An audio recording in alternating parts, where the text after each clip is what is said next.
Welcome back guys. ಇವತ್ತಿನ ವಿಡಿಯೋದಲ್ಲಿ ನಾನು ಎಕ್ಸ್ಪ್ಲೇನ್ ಮಾಡ್ತಾ ಇದ್ದೀನಿ ಟಾಮ್ ರೈಡರ್ ಅನ್ನೋ ಮೂವಿನ. ಈ ಮೂವಿ ಒಂದು ದೊಡ್ಡ ಗೇಮ್ ನ ಅಡಾಪ್ಟೇಷನ್ ಆಗಿದೆ. ಸೊ ನಿಮ್ಗೆ ಈ ಮೂವಿ ಇಷ್ಟ ಆಗುತ್ತೆ ಅಂತ ಅನ್ಕೊಳ್ತೀನಿ. ಮತ್ತೆ ಒಂದ್ ವೇಳೆ ನೀವು ಜುಮ್ಯಾನ್ಜಿಯನ್ನ ನೋಡಿದ್ರೆ ಈ ಮೂವಿ ಕೂಡ ಇಷ್ಟ ಆಗುತ್ತೆ. ಒಂಥರ ಅದು ಅಡ್ವೆಂಚರಸ್ ಆಗಿತ್ತಲ್ಲ, ಇದು ಕೂಡ ಅಡ್ವೆಂಚರಸ್ ಆಗಿದೆ. ಬನ್ನಿ ಮತ್ತೆ ಇಂಟ್ರೋ ಜೊತೆ ಮೂವಿನ ಶುರು ಮಾಡ್ಕೊಂಡ್ ಬಿಡೋಣ. ಈ ಜಗತ್ತಿನಲ್ಲಿ ಪ್ರತಿ ವರ್ಷ ಸಾವಿರಾರು ಮೂವೀಸ್ ಹಾಗೂ ವೆಬ್ ಸೀರೀಸ್ ಗಳು ಲಾಂಚ್ ಆಗುತ್ತೆ. ಆದ್ರೆ ಈ ಕಥೆಗಳ ರಾಶಿಯಲ್ಲಿ ನಿಮ್ಗೆ ಇಷ್ಟ ಆಗೋ ಕಥೆ ವಿವರಿಸೋ ಚಾನಲ್ ಮಿಥಿಲೋ ಪ್ರೊಡಕ್ಷನ್ಸ್. ಸೊ ಮೂವಿಯ ಪ್ರಾರಂಭದಲ್ಲಿ ನಾವು ನೋಡ್ತೀವಿ ಏನಂದ್ರೆ ಜಾಪಾನಿನ ರಾಣಿ ಹಿಮಿಕೋ ಪೂರ್ತಿ ಜಾಪಾನನ್ನ ನಾಶ ಮಾಡೋದ್ರಲ್ಲಿ ಇದ್ಲಂತೆ. ಅವಳ ಹತ್ರ ಸಾವು ಮತ್ತು ಬದುಕಿನ ಶಕ್ತಿ ಇತ್ತಂತೆ. ಅವಳನ್ನ ಯಾರೇ ಮುಟ್ಟಿದ್ರು ಸಹ ಅವರು ಸಾಯ್ತಾ ಇದ್ರಂತೆ. ಬೇರೆಯವ್ರಿಗೆ ಅಪಾಯ ಆಗ್ಬಾರ್ದು ಮತ್ತೆ ದೇಶಕ್ಕೆ ಏನೋ ತೊಂದರೆ ಆಗ್ಬಾರ್ದು ಅಂತ ಇಲ್ಲಿನ ಜನರಲ್ ಅವಳನ್ನ ಒಂದು ಐಲ್ಯಾಂಡ್ ನಲ್ಲಿ ಬಂಧಿಸ್ಬಿಡ್ತಾನೆ. ಹಾಗೆ ಎಷ್ಟೋ ವರ್ಷಗಳು ಕಳೆದ್ ಬಿಡ್ತು. ಮತ್ತೆ ಹಾಗೆ ರಿಚರ್ಡ್ ಅನ್ನೋ ವ್ಯಕ್ತಿ ಉತ್ಸಾಹ ಭರಿತದಿಂದ ಈ ಅಡ್ವೆಂಚರ್ ಗೆ ಹೋಗ್ತಾನೆ. ಅವನು ಹಿಮಿಕೋನ ಹುಡ್ಕೋಕೆ ಹೋಗ್ತಾನೆ. ಆ ಐಲ್ಯಾಂಡ್ ನ ಹೇಗಾದ್ರೂ ಮಾಡಿ ಹುಡುಕ್ಬೇಕು ಅಂತ ಅವನು ಹೋಗಿದ್ದ. ಅವನು ಈ ಐಲ್ಯಾಂಡ್ ನ ಹುಡ್ಕೋದ್ರಲ್ಲಿ ಎಷ್ಟು ಹುಚ್ಚ ಆಗ್ಬಿಟ್ಟ ಅಂದ್ರೆ ತನ್ನ ಮಗಳನ್ನು ಸಹ ಲಂಡನ್ ನಲ್ಲಿ ಬಿಟ್ಟು ಹೋಗ್ಬಿಟ್ಟ. ಅಂಡ್ ಮತ್ತೆ ವಾಪಸ್ ಬರ್ಲೇ ಇಲ್ಲ. ಇವಾಗ ಪೂರ್ತಿ 7 ವರ್ಷಗಳು ಕಳೆದು ಹೋಗಿವೆ. ಮತ್ತೆ ಇವಳೆ ಲಾರಾ, ಇವಳೆ ನಮ್ಮ ಮೇನ್ ಕ್ಯಾರೆಕ್ಟರ್ ಆಗಿದ್ದಾಳೆ. ಇವಳು MMA ಫೈಟರ್ ಆಗಿದ್ದಾಳೆ ಮತ್ತೆ ಟ್ರೈನಿಂಗ್ ಕೂಡ ನಡೆಸ್ತಾಳೆ. ಮತ್ತೆ ರಿಚರ್ಡ್ ಬೇರೆ ಯಾರು ಅಲ್ಲ, ಇವಳದೆ ಅಪ್ಪ ಆಗಿದ್ದ. ಲಾರಾ ಹೇಗೋ ಸಣ್ಣ ಪುಟ್ಟ ಕೆಲಸಗಳನ್ನ ಮಾಡ್ಕೊಳ್ತಾ ತನ್ನ ಜೀವನವನ್ನ ಬದುಕ್ತಾ ಇದ್ಲು. ಆದ್ರೆ ಅವಳಿಗೆ ಇದೆಲ್ಲ ಮಾಡೋ ಅವಶ್ಯಕತೆನೇ ಇಲ್ಲಾಗಿತ್ತು. ಯಾಕಂದ್ರೆ ಅವಳ ಅಪ್ಪ ಸಾಕಷ್ಟು ಪ್ರಾಪರ್ಟಿಯನ್ನ ಅವಳ ಹೆಸರಲ್ಲಿ ಇಟ್ಟಿದ್ರು. ಆದ್ರೆ ಮಾಡಿಟ್ಟು ಹೋಗಿದ್ರು. ಅವಳ ಹೆಸರಲ್ಲಿ ಇನ್ನೂ ಬಂದಿರ್ಲಿಲ್ಲ. ಇದನ್ನೇ ರಿಚರ್ಡ್ ನ ಬಿಸ್ನೆಸ್ ಪಾರ್ಟ್ನರ್ ಆದ ಆನೆ ಹೇಳ್ತಾ ಇದ್ಲು ಅವಳಿಗೆ ಕನ್ವಿನ್ಸ್ ಮಾಡಿಸ್ತಾ ಇದ್ಲು. ಏನಂದ್ರೆ ನೀನ್ ಒಪ್ಕೊಂಡ್ಬಿಡು, ನಿಮ್ಮಪ್ಪ ಸತ್ತಿದ್ದಾರೆ ಮತ್ತೆ ಅವರ ಪ್ರಾಪರ್ಟಿ ಎಲ್ಲ ನಿನ್ಗೆ ಬಂದ್ಬಿಡ್ಬೇಕು. ಈಗ ನೀನ್ ಅದನ್ನ ಪಡ್ಕೊಳ್ದೇ ಇದ್ರೆ ಬೇರೆಯವರು ಬಹುಶಃ ಅದನ್ನ ತೆಗಿಬಹುದೇನೋ, ಗೌರ್ಮೆಂಟ್ ಏನಾದ್ರು ಮಾಡಬಹುದೇನೋ.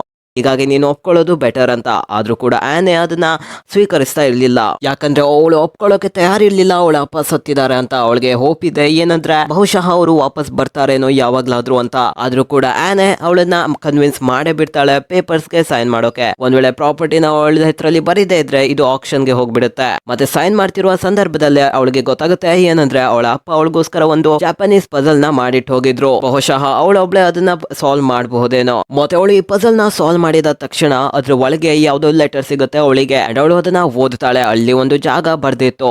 ಅವಳು ಅಲ್ಲಿಗೆ ಬರ್ತಾಳೆ. ಇದು ನೋಡಿದ್ರೆ ಅವಳ ಅಪ್ಪನದ್ದೇ ಪ್ರಾಪರ್ಟಿಯ ಒಂದು ಜಾಗ ಆಗಿದೆ, ಒಂದು ಟಾಂಬ್ ಆಗಿದೆ. ಸೊ ಅವಳು ಅದ್ರ ಒಳಕ್ಕೆ ಹೋಗ್ತಾಳೆ. ಮತ್ತೆ ಯಾವಾಗ ಅವಳು ತನ್ನ ಅಪ್ಪನ ಜಾಗನ ಹುಡುಕ್ತಾಳೋ ಅಲ್ಲಿ ಅವರ ಹೆಸರು ಕೂಡ ಬರ್ದಿತ್ತು. ಆ ಲೆಟರ್ ನಲ್ಲಿ ಬರ್ದಿತ್ತು ಏನಂದ್ರೆ ಅವರ ಹೆಸರ ಫಸ್ಟ್ ಲೆಟರ್ ಅನ್ನ ಕ್ಲಿಕ್ ಮಾಡ್ಬೇಕು ಅಂತ. ಮತ್ತೆ ಅವಳು ಕ್ಲಿಕ್ ಮಾಡ್ತಾರೆ ಆರ್ ಅನ್ನ. ಅಂಡ್ ಕ್ಲಿಕ್ ಮಾಡ್ತಾ ಇದ್ದಂಗೆ ಪಜಲ್ ನಲ್ಲಿ ಅವಳಿಗೆ ಒಂದು ಕೀ ಕೂಡ ಸಿಕ್ಕಿತ್ತು. ಸೊ ಹೀಗಾಗಿ ಅವಳು ಅದನ್ನ ಕೀ ಹಾಕ್ತಾಳೆ. ಮತ್ತೆ ಅಲ್ಲಿಗೆ ಒಂದು ಡೋರ್ ಓಪನ್ ಆಗುತ್ತೆ. ಅವಳ ಪಕ್ಕದಲ್ಲಿ ಒಂದು ಕೇವ್ ನ ಡೋರ್ ಆಗಿತ್ತು ಇದು. ಅವಳು ಒಳಗಡೆ ಹೋಗ್ತಾಳೆ. ಮತ್ತೆ ಇದಂತೂ ಒಂದು ದೊಡ್ಡ ರಿಸರ್ಚ್ ಲ್ಯಾಬ್ ಆಗಿದೆ. ಬಹುಶಃ ಇಲ್ಲೇ ರಿಚರ್ಡ್ ಎಲ್ಲ ರಿಸರ್ಚ್ ಪೇಪರ್ಸ್ ನ ಮತ್ತೆ ತನ್ನ ಬಗ್ಗೆ ಎಲ್ಲವನ್ನು ಕೂಡ ಬರ್ದಿಟ್ಟು ಹೋಗಿರಬಹುದೇನೋ ಅಂತ ಲಾರಾ ಅನ್ಕೊಳ್ತಾಳೆ. ಮತ್ತೆ ಅದೇ ರೂಮ್ ನಲ್ಲಿ ಅವಳಿಗೆ ಒಂದು ಕ್ಯಾಮ್ರಾ ಕೂಡ ಸಿಗುತ್ತೆ. ಆ ಕ್ಯಾಮ್ರಾದಲ್ಲಿ ನಮ್ಮ ರಿಚರ್ಡ್ ನ ಫುಟೇಜ್ ಇತ್ತು. ಅವರು ತನ್ನ ಮಗಳು ಲಾರಾಗೋಸ್ಕರನೇ ಅದನ್ನ ಮಾಡಿಟ್ಟಿದ್ದಾಗಿತ್ತು. ಅವಳು ಓಪನ್ ಮಾಡಿ ಅದನ್ನ ಪ್ಲೇ ಮಾಡ್ತಾಳೆ. ಮತ್ತೆ ಅಲ್ಲಿ ರಿಚರ್ಡ್ ಹೇಳ್ತಾ ಇರ್ತಾನೆ ಏನಂದ್ರೆ ಮಗಳೇ, ನಾನು ಪ್ರೂವ್ ಮಾಡ್ಬೇಕು ಅಂತ ಇದ್ದೆ ದಿವ್ಯ ಶಕ್ತಿಗಳು ಅಂದ್ರೆ ಸೂಪರ್ ನ್ಯಾಚುರಲ್ ಪವರ್ಸ್ ಇರುತ್ತವೆ ಅಂತ. ಹೀಗಾಗಿ ನಾನು ಹೊರಟೆ ಈ ಅಡ್ವೆಂಚರ್ಗೆ. ಆಗ ನಂಗೆ ಜಾಪಾನಿನ ರಾಣಿ ಹಿಮಿಕೋನ ಬಗ್ಗೆ ಗೊತ್ತಾಯ್ತು. ನಾನು ಅವಳನ್ನೇ ಹುಡ್ಕೋಗೋಸ್ಕರ ಹೊರಟೆ. ಬಹುಶಃ ಅವಳು ಎಲ್ಲಾದ್ರೂ ಇರ್ಬೋದು ಯಾವ್ದಾದ್ರು ಐಲ್ಯಾಂಡ್ ನಲ್ಲಿ ಅಂತ. ನಿನ್ನ ತಾಯಿಯ ಸಾವಾದ ನಂತರ ನಾನು ತುಂಬಾನೇ ಟ್ರಾಮಾದಲ್ಲಿ ಬಿದ್ಬಿಟ್ಟೆ. ಹೀಗಾಗಿ ನಾನು ನಿನ್ನ ಅಮ್ಮನ ಆತ್ಮಗಳ ಜಗತ್ತಿಂದ ವಾಪಸ್ ತರೋಕ್ಕೋಸ್ಕರ ನಾನು ಹೋಗಿದ್ದೆ. ಆದ್ರೆ ಅದ್ಯಾವುದು ಕೂಡ ಆಗ್ಲೇ ಇಲ್ಲ. ಬಹುಶಃ ಆಗೋದು ಇಲ್ವೇನೋ. ಒಟ್ಟಿನಲ್ಲಿ ನಾನು ತುಂಬಾ ರಿಸರ್ಚ್ ಪೇಪರ್ಸ್ ನ ಹಾಗೆ ಅದೆಲ್ಲ ಇಟ್ಟಿದ್ದೀನಿ. ನೀನ್ ಇವಾಗ ಆ ಕೆಲಸನ ಮಾಡ್ಬೇಕು. ಅಂದ್ರೆ ನೀನ್ ಇವಾಗ ಎಲ್ಲ ರಿಸರ್ಚ್ ಪೇಪರ್ಸ್ ಕೂಡ ಸುಟ್ ಬಿಡ್ಬೇಕು. ಯಾಕಂದ್ರೆ ಒಂದ್ ವೇಳೆ ಆ ರಿಸರ್ಚ್ ಪೇಪರ್ ಕೆಟ್ಟ ಕೈಗಳಿಗೆ ಸಿಕ್ಬಿಟ್ರೆ ತುಂಬಾನೇ ಪ್ರಾಬ್ಲಮ್ ಆಗ್ಬಿಡುತ್ತೆ. ಪೂರ್ತಿ ಜಗತ್ತು ವಿನಾಶ ಆಗ್ಬಹುದೇನೋ. ಹೀಗಾಗಿ ಇದನ್ನ ಕೇಳಿದ ನಂತರ ಅವಳು ಈ ಪೂರ್ತಿ ಲ್ಯಾಬ್ ನ ಸರ್ಚ್ ಮಾಡ್ತಾಳೆ ಏನೇನಿದೆ ಅಂತ. ಆದ್ರೆ ಅವಳು ಯಾವುದೇ ರಿಸರ್ಚ್ ಪೇಪರ್ಸ್ ಸಹ ಸುಡೋದಿಲ್ಲ. ಬದಲಾಗಿ ಅವಳಿಗೆ ಗೊತ್ತಾಗುತ್ತೆ ಹಿಮಿಕೋನ ಬಗ್ಗೆ, ಆ ಜಾಪಾನ್ ನ ಬಗ್ಗೆ, ಆಮೇಲೆ ಹಾಗೆ ಐಲ್ಯಾಂಡ್ ಗಳ ಬಗ್ಗೆ. ಸೊ ಹೀಗಾಗಿ ಅವಳು ಡಿಸೈಡ್ ಮಾಡ್ತಾಳೆ ಅವಳೆ ಈ ಅಡ್ವೆಂಚರ್ ಗೆ ಹೋಗ್ತಾಳೆ ಅಂತ. ಹೀಗಾಗಿ ಅವಳು ತನ್ನ ಅಪ್ಪ ಕೊಟ್ಟಿರೋ ಒಂದು ನೆಕ್ಲೆಸ್ ಅನ್ನ ಗಿರುವೆಗಿಡ್ತಾಳೆ. ಇದರಿಂದಾಗಿ ಅವಳಿಗೆ ಬಹಳ ದುಡ್ಡು ಕೂಡ ಸಿಗುತ್ತೆ. ಅಂಡ್ ಅವಳು ಸೀದಾ ಹೋಗ್ತಾಳೆ ಹಾಂಗ್ಕಾಂಗ್ ಗೆ. ಅವಳು ಒಂದು ಬಂದರಿನ ಹತ್ರ ಬರ್ತಾಳೆ. ಅವಳಿಗೆ ರಿಸರ್ಚ್ ಪೇಪರ್ಸ್ ಇಂದ ಗೊತ್ತಾಗಿರುತ್ತೆ ಏನಂದ್ರೆ ಅವಳ ಅಪ್ಪ ಲಾಸ್ಟ್ ಟೈಮ್ ಯಾವ ಶಿಪ್ ಹತ್ತಿರಬಹುದು ಅಂತ. ಅಂಡ್ ಅಡ್ರೆಸ್ ಕೂಡ ಇಲ್ಲೇ ಬರ್ಕೊಂಡಿತ್ತು ಯಾವ ಶಿಪ್ ಹತ್ತಿರಬಹುದು ಅಂತ. ಆದ್ರೆ ಶಿಪ್ ಮಾತ್ರ ಇವಳಿಗೆ ಕಾಣಿಸ್ತಾನೆ ಇಲ್ಲ. ಮತ್ತೆ ಅವಳು ಆ ಶಿಪ್ ನ ಹುಡುಕ್ತಾನೆ ಇರ್ತಾಳೆ. ಅದೇ ಟೈಮ್ ನಲ್ಲಿ ಕೆಲವು ಹುಡುಗರು ಅವಳ ಬ್ಯಾಗ್ ಅನ್ನೇ ಎತ್ತಕೊಂಡು ಹೋಗ್ಬಿಡ್ತಾರೆ. ಆದ್ರೆ ನಮ್ಮ ಲಾರಾ ಏನ್ ಕಡಿಮೆನಾ, ಅವಳಂತೂ MMA ಫೈಟರ್ ಅಲ್ವಾ. ಸೊ ಅವಳು ತನ್ನ MMA ಫೈಟಿಂಗ್ ಸ್ಕಿಲ್ಸ್ ನಿಂದ ಆ ಹುಡುಗರನ್ನ ಸೋಲ್ಸೋಕೆ ಟ್ರೈ ಮಾಡ್ತಾಳೆ. ಅವರಂತೂ ಅವಳಿಗೆ ಬೆದರಿಕೆ ಕೊಡ್ತಾ ಇದ್ದಾರೆ, ಚಾಕುವಿಂದ ಚುಚ್ಬಿಡ್ತೀವಿ ಅಂತ. ಆದ್ರೆ ಹಿಂದ್ಗಡೆ ಲ್ಯೂ ಅನ್ನೋ ಹುಡುಗ ಗನ್ನ ಹಿಡಿದು ಅವ್ರನ್ನೆಲ್ಲ ಹೆದರಿಸಿ ಓಡಿಸ್ಬಿಟ್ಟ. ಮತ್ತೆ ಅವಳಿಗೆ ತನ್ನ ಬ್ಯಾಗ್ ಅಂತೂ ಸಿಕ್ತು. ಅಂಡ್ ಹಾಗೆ ಅವಳಿಗೆ ಈ ಶಿಪ್ ಕೂಡ ಸಿಗುತ್ತೆ. ಅವಳ ಮುಂದಿರೋದೆ ಆ ಶಿಪ್ ಆಗಿದೆ ಗಾಯ್ಸ್. ಮತ್ತೆ ಲೂ ಎಷ್ಟು ಕುಡ್ಕೊಂಡಿದ ಅಂದ್ರೆ ಇಲ್ಲೇ ಪ್ರಜ್ಞೆ ತಪ್ಪಿದ್ಬಿಟ್ಟ. ಹೀಗಾಗಿ ಅವಳು ಅವನನ್ನ ಒಳಗಡೆ ಕರ್ಕೊಂಡು ಹೋಗ್ತಾಳೆ ಶಿಪ್ ನ ಹತ್ರ ಅಂಡ್ ಅವನನ್ನ ಏಳಿಸ್ತಾಳೆ. ಮತ್ತೆ ಅವ್ನು ಹೇಳ್ತಾನೆ, ಏನಾರೆ ನೀನ್ ಯಾರು ಗುರು, ನನ್ನ ಯಾಕೆ ಇಲ್ಲಿ ಇಟ್ಕೊಂಡಿದ್ಯಾ? ಇವಳು ಹೇಳ್ತಾಳೆ, ನಮ್ಮ ಅಪ್ಪ ನಿನ್ ಜೊತೆನೆ ತಾನೇ ಹೋಗಿದ್ದು ಆ ಐಲ್ಯಾಂಡ್ಗೆ, ಹಾಗಿದ್ರೆ ನೀನ್ ಹೇಗೆ ಬದುಕಿದ್ಯಾ, ನಮ್ಮ ಅಪ್ಪ ಎಲ್ಲಿದಾನಂತ ಹೇಳು ಅಂತ. ಆದ್ರೆ ಇವ್ನು ಹೇಳ್ತಾನೆ, ಏನ್ ಗುರು ಮಾತಾಡ್ತಾ ಇದ್ಯಾ, ನನ್ಗೇನು ಗೊತ್ತಿಲ್ಲ ನಿಮ್ಮ ಅಪ್ಪ ಎಲ್ಲೋಗಿದಾನಂತ. ಮತ್ತೆ ಇನ್ನೊಂದೇನಂದ್ರೆ ನನ್ನ ಹೆಸರು ಲ್ಯೂ, ನನ್ನ ಅಪ್ಪನ ಹೆಸರು ಕೂಡ ಲ್ಯೂನೇ ಆಗಿತ್ತು. ಅಂಡ್ ಹಾಗೆ ಇನ್ನೊಂದೇನಂದ್ರೆ ನಿನ್ನ ಅಪ್ಪ ಹೇಗೆ ಕಳೆದು ಹೋಗಿದ್ರು ಹಾಗೆ ನನ್ನ ಅಪ್ಪ ಕೂಡ ಕಳೆದೋಗಿದ್ದಾರೆ ಅವ್ರ ಜೊತೆನೆ. ಲಾರಾ ಹೇಳ್ತಾಳೆ, ಏನಂದ್ರೆ ಹಾಗಿದ್ರೆ ನಾವಿಬ್ರು ಸೇರ್ಕೊಂಡು ನಮ್ಮ ಅಪ್ಪಂದಿರನ್ನ ಹುಡುಕಬಹುದು. ನನ್ನ ಹತ್ರ ನಮ್ಮ ಅಪ್ಪ ಮಾಡಿರೋ ಎಷ್ಟು ರಿಸರ್ಚ್ ಪೇಪರ್ಸ್ ಗಳಿವೆ, ನಾವು ಅದರಿಂದ ಈಸಿಯಾಗಿ ಹೋಗಬಹುದು ಅನ್ಸುತ್ತೆ. ಆದ್ರೆ ಲಾರಾಗೆ ಗೊತ್ತಿರ್ಲಿಲ್ಲ ಆ ಐಲ್ಯಾಂಡ್ ಎಷ್ಟು ಡೇಂಜರಸ್ ಆಗಿರಬಹುದು ಅಂತ. ಹೀಗಾಗಿ ಲ್ಯೂ ಹೇಳ್ತಾನೆ, ಏನಂದ್ರೆ ಸಾಧ್ಯನೇ ಇಲ್ಲಪ್ಪ, ಆ ಐಲ್ಯಾಂಡ್ ಬಹಳನೇ ಡೇಂಜರಸ್, ನಾವಲ್ಲಿ ಹೋದ್ರೆ ವಾಪಸ್ ಬರಲ್ಲ. ಅಂಡ್ ಹೇಗಿದ್ರು ನಮ್ಮ ಅಪ್ಪ ಅಂತೂ ಹೋಗಿದ್ದಾರೆ, ನಾನ್ ಇವಾಗ ಆರಾಮಾಗಿದ್ದೀನಿ, ನಾನು ಅವೆಲ್ಲದ್ರಿಂದ ಮೂವ್ ಆನ್ ಆಗಿದ್ದೀನಿ ಅಂತ. ಆಮೇಲೆ ಲಾರಾ ನೋಡ್ತಾಳೆ, ಅವನ ಮುಂದೆ ಹೇಗೆ ಕಾರ್ಡ್ಸ್ ಗಳಿದ್ವು, ಮೇ ಬಿ ಅವನು ಜೂಜಾಡ್ತಾನೆ ಅಂತ. ಹೀಗಾಗಿ ಅವಳು ಹೇಳ್ತಾಳೆ, ನಾನು ನಿನ್ಗೆ ದುಡ್ಡನ್ನ ಕೊಡ್ತೀನಿ ತುಂಬಾ, ನೀನು ಇರ್ಬೋದು ಆರಾಮಾಗಿ, ಆದ್ರೆ ನನ್ ಜೊತೆ ಈ ಅಡ್ವೆಂಚರ್ಗೆ ಬಂದ್ಬಿಡು ಅಂತ. ಆದ್ರೂ ಕೂಡ ಲ್ಯೂ ಹೇಳ್ತಾನೆ, ನನ್ಗಂತೂ ಬೇಡ ಗುರು ಈ ದುಡ್ಡಲ್ಲ, ಒಂದ್ ವೇಳೆ ಈ ದುಡ್ಡನ್ನ ಯೂಸ್ ಮಾಡೋಕೆ ನಾನೇ ಬದುಕಿಲ್ದೇ ಇದ್ರೆ ಏನ್ ಯೂಸು ಈ ದುಡ್ಡನ್ನ ಇಟ್ಕೊಂಡು, ನಾನು ಐಲ್ಯಾಂಡ್ಗೆ ಹೋಗಿ ಸಾಯೋದೇ ಆಯ್ತು, ನಾನು ನಿನ್ನ ಸುಮ್ನೆ ಅಪಾಯಕ್ಕೆ ಕರ್ಕೊಂಡು ಹೋಗೋಕ್ಕಾಗಲ್ಲ. ಅಂಡ್ ಹಾಗೆ ಲ್ಯೂ ಒಂದ್ ಕಡೆ ಹೋಗಿ ನಿಂತ್ಕೊಳ್ತಾನೆ. ಮತ್ತೆ ಅಲ್ಲಿ ಅವನ್ಗೆ ತನ್ನ ಅಪ್ಪನ ಒಂದು ಫೋಟೋ ಕಾಣಿಸುತ್ತೆ, ಅವರಿಬ್ರು ಇರೋದು ಬಾಲ್ಯದಲ್ಲಿ. ಅಂಡ್ ಅವನು ಹಾಗೆ ಇಮೋಷನಲ್ ಆಗ್ತಾನೆ. ಮೇ ಬಿ ಹೌದು ಅನ್ಸುತ್ತೆ ಅವನ್ಗೆ ಲಾರನ ಮಾತುಗಳು ಸರಿ ಅನ್ಸುತ್ತೆ. ಅಂಡ್ ಅವನು ಹೋಗೋಕೆ ಒಪ್ಕೊಳ್ತಾನೆ. ಏನ್ ಗುರು ಇಷ್ಟ ಬೇಗ ಬದಲಾಗ್ಬಿಟ್ಟೆ, ಎನಿವೇ ಕುಡ್ಕೊಂಡಿದ್ದವನು ಅನ್ಸುತ್ತೆ. ಮತ್ತೆ ಹಾಗೆ ಅವರು ಹೋಗೋಕೆ ಶುರು ಮಾಡ್ತಾರೆ. ಸ್ವಲ್ಪ ಟೈಮ್ ಹಿಡಿಯುತ್ತೆ ಅಲ್ಲಿ ಹೋಗಿ ಮುಟ್ಟೋಕೆ. ಅಂಡ್ ರಿಸರ್ಚ್ ಪೇಪರ್ಸ್ ಇಂದ ಗೊತ್ತಾಗುತ್ತೆ ಏನಂದ್ರೆ ಆ ಐಲ್ಯಾಂಡ್ ಯಾಮಟಾಯ್ ಅನ್ನೋ ಐಲ್ಯಾಂಡ್ ಆಗಿತ್ತು, ತುಂಬಾ dangerous island of course. And ಹಾಗೆ ಅವರು ಹೋಗ್ತಾ ಇದ್ದಾರೆ. ಈ ಜರ್ನಿಯ ನಡುವಲ್ಲೇ ತನ್ನ ಅಪ್ಪನ ರಿಸರ್ಚ್ ಪೇಪರ್ಸ್ ನ ಓದ್ತಾ ಹಾಗೆ ಪಜಲ್ಸ್ ನ ಸಾಲ್ವ್ ಮಾಡ್ತಾ ಇದ್ಲು. ಅಂಡ್ ಅವಳಿಗೆ ಗೊತ್ತಾಗುತ್ತೆ ಏನಂದ್ರೆ ಹಿಮಿಕೋನ ಹಿಂದೆ ಬರೀ ನಾವು ಅಷ್ಟೇ ಅಲ್ಲ, ಬದಲಾಗಿ ಇನ್ನು ಈವಿಲ್ ಗ್ರೂಪ್ ಗಳು ಕೂಡ ಇವೆ. ಅಂದ್ರೆ ಟ್ರಿನಿಟಿ ಅನ್ನೋ ಒಂದು ಆರ್ಗನೈಸೇಷನ್ ಇದೆ. ಅವರ ಗೋಲ್ ಏನಂದ್ರೆ ಈ ಹಿಮಿಕೋನ ಪವರ್ ನ ವಶಪಡಿಸಿಕೊಳ್ಳೋದು ಮತ್ತೆ ವರ್ಲ್ಡ್ ಮೇಲೆ ರೂಲ್ ಮಾಡೋದು ಅಂತ. ಅವರ ಕೈಗೆ ಒಂದ್ ವೇಳೆ ಹಿಮಿಕೋ ಸಿಗ್ಬಿಟ್ರೆ ತುಂಬಾನೇ ಅಪಾಯ ಆಗುತ್ತೆ, ಜಗತ್ತು ನಾಶ ಆಗಬಹುದು. ಮತ್ತೆ ಹಾಗೆ ಅವಳು ಇವೆಲ್ಲ ನೋಡ್ತಾ ನೋಡ್ತಾ ಮಲಗ್ ಬಿಡ್ತಾಳೆ. ಅಂಡ್ ಎಚ್ಚರ ಆದಾಗ ಅವಳಿಗೆ ಗೊತ್ತಾಗತ್ತೆ ಇಲ್ಲಂತೂ ಹೊರಗಡೆ ರಾತ್ರಿ ಆಗದೆ. ಅಂಡ್ ಹಾಗೆ ಬಿರುಗಾಳಿ ಕೂಡ ಬಂದ್ಬಿಟ್ಟಿದೆ, ಸುನಾಮಿ ಬರ್ತಾ ಇದೆ. ಯಾಕಂದ್ರೆ ಅವರು ಆ ಐಲ್ಯಾಂಡ್ ಗೆ ಹತ್ರ ಆಗಿದ್ದಾರೆ, ಹೀಗಾಗಿ ಇವೆಲ್ಲ ನಡೀತಾ ಇದೆ. ಲ್ಯೂ ಹೇಳ್ತಾನೆ, ಏನಂದ್ರೆ ಶಿಪ್ ಅಲ್ಲಿರೋ ಭಾರಿ ವಸ್ತುಗಳನ್ನೆಲ್ಲ ಆಚೆ ಎಸೆದ್ಬಿಡು, ಈ ಸಮುದ್ರದ ಅಲೆಗಳಿಂದ ನಾವು ಪಾರಾಗ್ಬೇಕಾಗತ್ತೆ, ಇಲ್ದೇ ಇದ್ರೆ ಹಡಗು ಮುಳುಗೋಗ್ಬಿಡುತ್ತೆ. ಆದ್ರೆ ಇದ್ರಿಂದ ಕೂಡ ಏನೂ ಆಗಿಲ್ಲ. ಹೀಗಾಗಿ ಲ್ಯೂ ಹೇಳ್ತಾನೆ, ಏನಂದ್ರೆ ನಾವಿಲ್ಲಿಂದ ಇವಾಗ ಜಂಪ್ ಆಗ್ಬಿಡ್ಬೇಕು ಅಂತ. ಮತ್ತೆ ಹಾಗೆ ಲಾರಾ ತನ್ನ ಅಪ್ಪನ ಬೇಕಾಗಿರೋ ಈ ರಿಸರ್ಚ್ ಪೇಪರ್ಸ್ ಎಲ್ಲ ಸ್ಟ್ಯಾಕ್ ಮಾಡ್ಕೊಂಡು ಬ್ಯಾಗ್ ಅಲ್ಲಿ ಹಾಕೊಳ್ತಾನೆ ಇರ್ತಾಳೆ. ಅದೇ ಟೈಮ್ ನಲ್ಲಿ ಒಂದು ದೊಡ್ಡ ಅಲೆಯಿಂದಾಗಿ ಅವಳು ಸೀದಾ ಸಮುದ್ರಕ್ಕೆ ಜಂಪ್ ಆಗ್ಬೇಕಾಗತ್ತೆ, ದಂಡೆಯವರೆಗೂ. ಮತ್ತೆ ಲ್ಯೂ ಕೂಡ ಎಲ್ಲೋ ಸಪರೇಟ್ ಆಗ್ಬಿಟ್ಟು ಹಾಗೆ ಈ ಹಡ್ಗಂತೂ ಒಂದು ಬಂಡೆಗೆ ತಾಗಿ ಅದು ಪೂರ್ತಿ ಛಿದ್ರ ಆಗಿ ಹೋಗ್ಬಿಡುತ್ತೆ. ಮತ್ತೆ ಅವಳು ಎದ್ದೇಳ್ತಾಳೆ ಒಂದು ಟೆಂಟ್ ನಲ್ಲಿ. ಮುಂದೆ ಇರೋನು ಮ್ಯಾಥಿಯಸ್ ಅನ್ನೋ ವ್ಯಕ್ತಿ ಹೇಳ್ತಾನೆ, ಏನಂದ್ರೆ ನೀನು ಲಾರಾ ತಾನೆ, ನನ್ಗೆ ಗೊತ್ತು ನೀನು ರಿಚರ್ಡ್ ನ ಮಗಳು. ಮತ್ತೆ ಹಾಗೆ ಮ್ಯಾಥಿಯಸ್ ಹೇಳ್ತಾನೆ, ಏನಂದ್ರೆ ಹಿಮಿಕೋನ ಹುಡುಕಾಟದಲ್ಲಿ ನಾನೇ ನಿಮ್ಮ ಅಪ್ಪನ ಕೊಂದಿದ್ದು ಅಂತ. ಇದನ್ನ ಕೇಳಿ ಲಾರಾನ ಹೃದಯ ಒಡೆದು ಹೋಗುತ್ತೆ. ಮತ್ತೆ ಹೇಳ್ತಾಳೆ, ಏನಂದ್ರೆ ನೀನ್ ಯಾಕೆ ಇವೆಲ್ಲ ಮಾಡ್ದೆ, ಮತ್ತೆ ನಾನು ಎಲ್ಲಿದ್ದೀನಿ, ನನ್ಗೆ ಇಲ್ಲಿಂದ ಹೋಗೋಕ್ ಬಿಡು ಅಂತ. ಆದ್ರೆ ಮ್ಯಾಥಿಯಸ್ ಅಲ್ಲಿಂದ ಎದ್ದು ಅವಳ ಬ್ಯಾಗ್ ನಲ್ಲಿರೋ ಡೈರಿಯನ್ನ ತಗೊಳ್ತಾನೆ. ಇದ್ರಲ್ಲೇ ರಿಸರ್ಚಸ್ ಎಲ್ಲ ಬರ್ದಿತ್ತು, ಇದ್ರಲ್ಲೇ ರಿಚರ್ಡ್ ಏನೇನೋ ಬರ್ದಿಟ್ಟಿದ್ದ. ಅಂಡ್ ಹಾಗೆ ಅವನು ಓದ್ತಾನೆ ಅದನ್ನ. ಅವನಿಗೆ ಫೈನಲಿ ಖುಷಿ ಆಗುತ್ತೆ, ನಾನಿವಾಗ ನನ್ನ ಫ್ಯಾಮಿಲಿ ಜೊತೆ ಹೋಗ್ಬೋದು ಅಂತ. ಯಾಕಂದ್ರೆ ಅವನ ಬಾಸ್ ಇವನನ್ನ ಅಸೈನ್ ಮಾಡಿದ್ರು, ಏನಂದ್ರೆ ಹಿಮಿಕೋನ ಹುಡ್ಕೋವರೆಗೂ ನೀನು ನಿನ್ನ ಫ್ಯಾಮಿಲಿನ ನೋಡ್ಬಾರ್ದು ಮತ್ತೆ ಐಲ್ಯಾಂಡ್ ಇಂದ ಹೊರಗೂ ಕೂಡ ಬರಬಾರ್ದು ಅಂತ. ಮತ್ತೆ ಹಾಗೆ ಅವರು ಲಾರಾನ ಹೊರಗಡೆ ಕರ್ಕೊಂಡು ಬರ್ತಾರೆ. ಇಲ್ಲಿ ತುಂಬಾನೇ ಲೇಬರ್ಸ್ ಇದ್ರು, ಕಾರ್ಮಿಕರಿದ್ರು. ಇವರಲ್ಲಿ ಬಹಳಷ್ಟು ಜನರು ಫಿಶರ್ ಮ್ಯಾನ್ ಆಗಿದ್ರು, ಅಂದ್ರೆ ಮೀನುಗಾರರಾಗಿದ್ರು, ಕಳೆದು ಹೋಗಿರೋರಾಗಿದ್ರು. ಈ ಮ್ಯಾಥಿಯಸ್ ನ ಟೀಮ್ ನವರು ಇವರನ್ನ ಬಲವಂತವಾಗಿ ಇಲ್ಲೇ ಇಟ್ಕೊಂಡಿದ್ರು ಕೆಲಸ ಮಾಡೋಗೋಸ್ಕರ. ಮತ್ತೆ ನಮ್ಗೆ ಗೊತ್ತಾಗುತ್ತೆ ಲೂ ಕೂಡ ಇಲ್ಲೇ ಇದ್ದಾನೆ. ವಾವ್ ನೈಸ್, ಯಾಕಂದ್ರೆ ಲೂ ಕೂಡ ಅವರಿಂದ ಸಿಕ್ಕಾಕೊಂಡ್ ಬಿಟ್ಟಿದ್ದ.